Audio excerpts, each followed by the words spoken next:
الزمالك يودع الكونفدرالية من الدور الربع النهائي على أرضه ووسط جماهيره.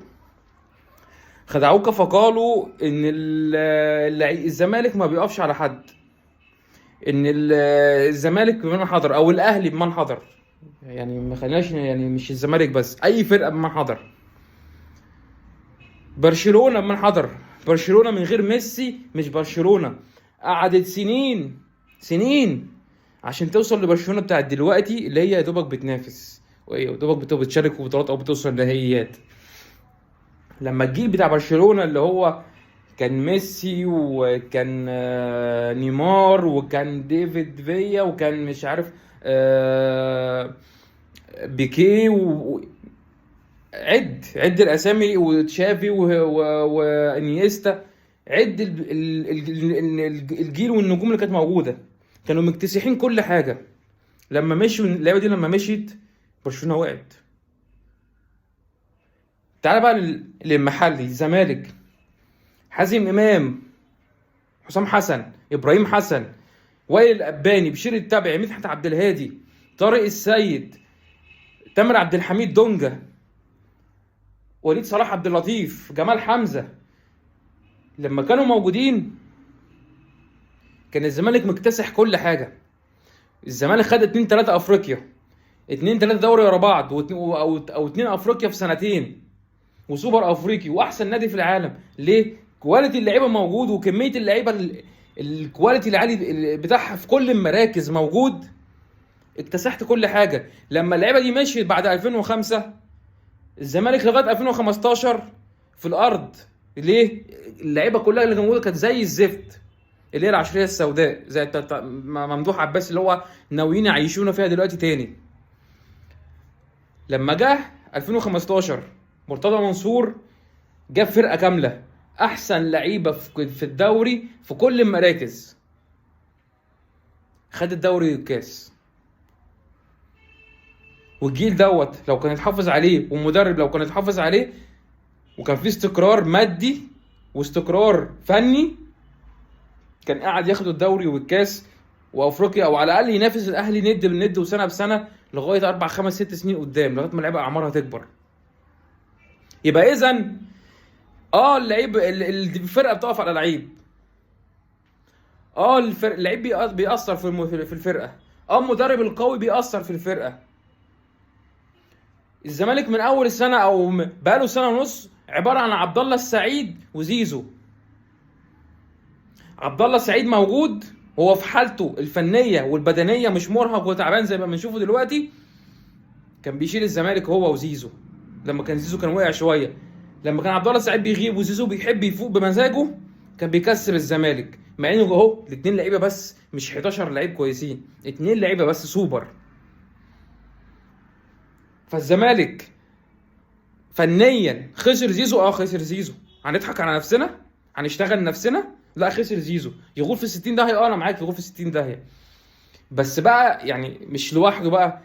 يغور في 60 داهيه هو ومجلس الاداره اللي موجود دلوقتي.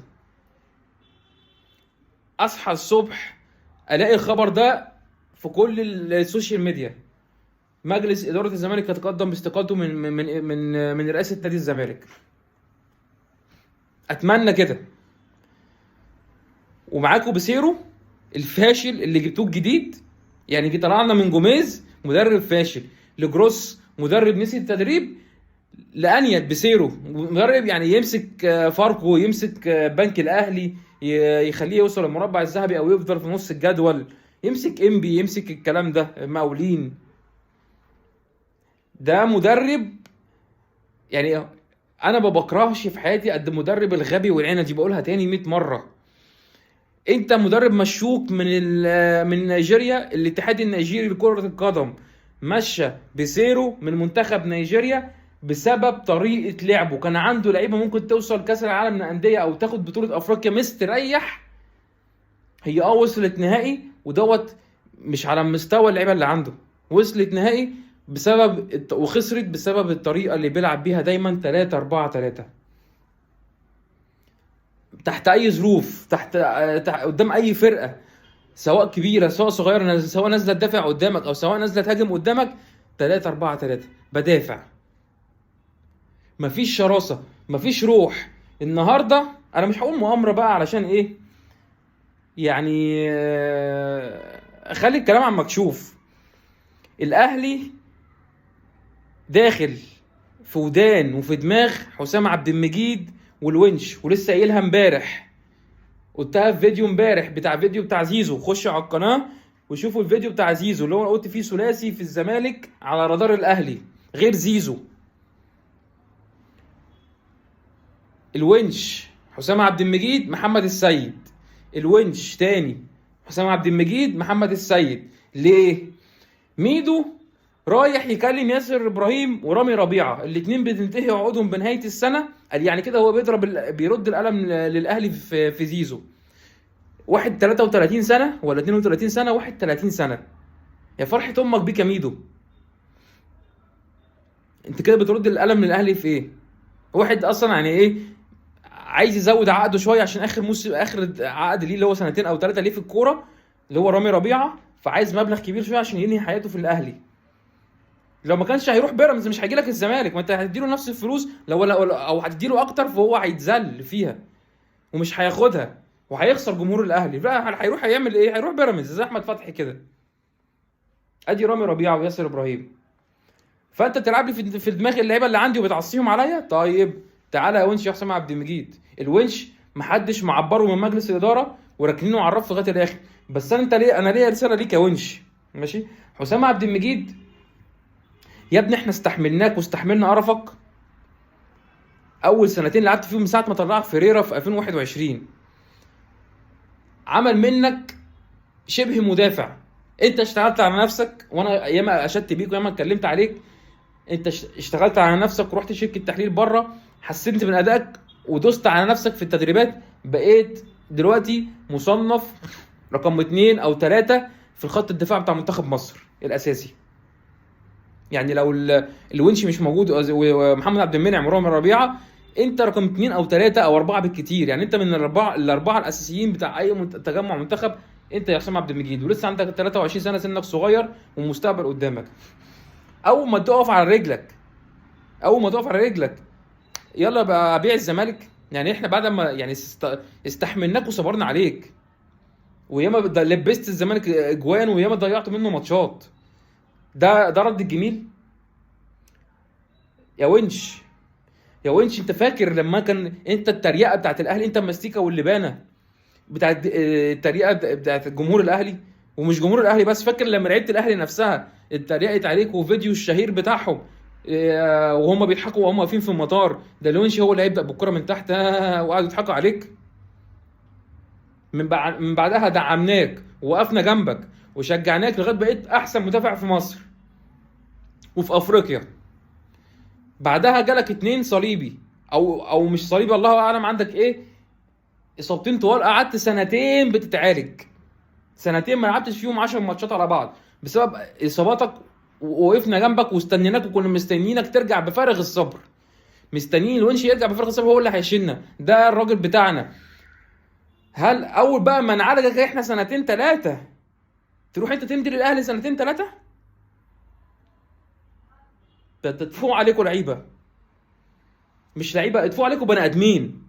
انت لو انت مش لعيب، انت لو واحد عادي وواحد واقف جنبك وبيساندك وبيمدي لك ايده وانت في مرضك وبيشيلك وبيشقر عليك وبيراعيك وماديا وطبيا وكل حاجه، اول ما تخاف وتقوم من على السرير وتقف على رجلك، اول واحد ترفص رجلك هو اللي بيبيع، هو اللي بيعالجك، هو اللي بيراعيك، هو بيقف جنبك اول واحد.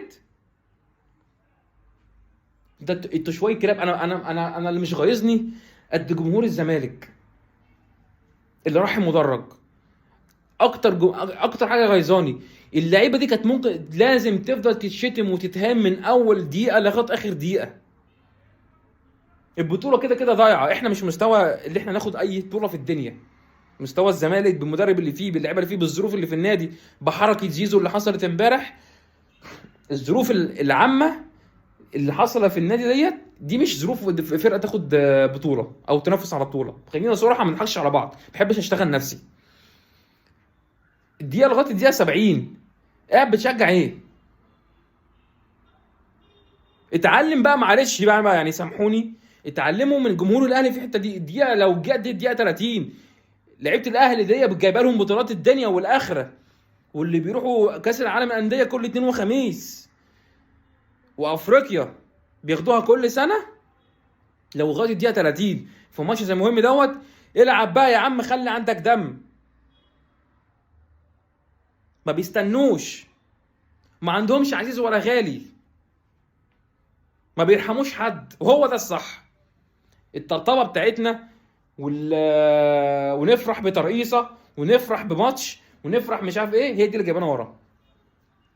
هي دي اللي بتخلي لعيب زي زيزو ولا فتوح ولا دونجا ولا اي لعيب من اللعيبه العلوق، اللي باول ما بيعمل ماتش ترقيصه ولا ماتش كويس ولا ترقيصه ولا ترقيصتين، بيخلي الجمهور يسقف له ويقول ده ابن النادي وابن قلبي وابن مش عارف ايه.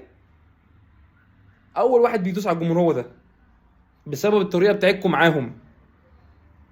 يا ريت نغير الطريقه دي عشان دي طريقه بقت فاشله. الكلام ده كان زمان لما كانت اللعيبه كانت بتلعب، اللي طالع بيلعب في الفرقه في الفريق الاول هو من ناشئين النادي، زي حازم امام، زي جمال حمزه، زي شيكابالا، زي لعيبه كتير، مدحت عبد الهادي وي وي وي والكلام ده، وبشير التبعي وعبد الواحد السيد. الجيل بتاع 2002 و2003، الجيل اللي هو كان طالع من ناشئين النادي، محمد صبري، مش عايز انسى الناس يعني. الناس اللي طالعه من ناشئين النادي كانت الجمهور بس يقول هي ولا يصفر ولا بتاع ولا يسقف، ياكلوا النجيله. ولو خسروا ماتش ما بيناموش. ده كان زمان. دلوقتي اللعيب كام هبط كام، ممكن يطلع خسران من ماتش ويقضي بطوله، يروح يسهر ويتفسح ويروح الساحل ويقضي اجازته. ده راه موظف. اللعيب دلوقتي في الاهلي او في الزمالك بالمناسبه، يعني في اي حته، موظف. انا هاخد كام وهيتخصم مني كام، وبقبض امتى وما بقبضش امتى. لكن هم مش شايفينكم يا جمهور اللي قاعد في المدرج. اللعيب اللي نازل الملعب ده مش شايفك ولا سامعك، ولا يشايفك ولا سامعك. ما كانش زيزو راح بنفس الفلوس او اكتر شويه للاهلي وبيقول انا هعمل تاريخ جديد مع الاهلي زي ما عملت التاريخ مع الزمالك، والتاريخ ما بينسى. بننسى زيزو عادي. واكتر نادي بينسى واكتر جمهور بينسى هو الجمهور اللي انت رايح له دلوقتي يا زيزو. اكتر جمهور بينسى وما عندوش عزيز وما بيرحمش هو الجمهور اللي انت رايح له دلوقتي يا زيزو. اللي انت بتقول التاريخ ما بيتنساش، لا ما بيتمسحش، لا بيتمسح يا زيزو. وتاريخك خلاص يعتبره اتمسح من عندنا من نادي الزمالك. اخر حاجه عشان نقفل الفيديو، عشان الواحد خلاص يعني جاب اخره. يا ريت اصحى الصبح ما الاقيش مجلس اداره النادي الزمالك ده موجود، وانتخابات رئاسه لنادي الزمالك او عضويه نادي الزمالك مبكره باسبوع بالكتير، اسبوعين. ما اعرفش انا بقول ده حلم ولا ده علم عادي بيحصل ولا لا، ما اعرفش، بس انا بتمنى كده. اسبوعين الاقي مجلس اداره جديد محترم، ناس بتفهم في الكوره، ناس بتعرف تجيب فلوس، ناس بتعرف تدير. لا مرتضى بقى ولا حسين لبيب ولا ممدوح عباس ولا الخرا اللي احنا عاملين نسمعهم دول اللي احنا عايشين معاهم، واللي حطوا نادي الزمالك في الوحل كده، بدايه من مرتضى مرورا بحسين لبيب وممدوح عباس. ربنا يستر على المستقبل والوضع اللي جاي لنادي الزمالك. عندنا ماتش حرس الحدود في الدوري، ما اعرفش هنلعب بقى ونفسي قسما بالله، ما اعرفش هننافس عليه. احنا دلوقتي يعني ما قدمناش حاجه في الموسم ده غير حاجتين. انك يعني ما اعرفش هتعملها ازاي، انك تنافس توصل للمركز الثاني عشان السنه اللي جايه تلعب في افريقيا. تاني حاجه انك تاخد كاس مصر من بيراميدز. ازاي بقى ما اعرفش. على اي حال، من هنا نكون وصلنا لنهايه الفيديو. ربنا يصلح حال الزمالك، واتمنى دايما دعمكم واشتراككم في القناه. السلام عليكم.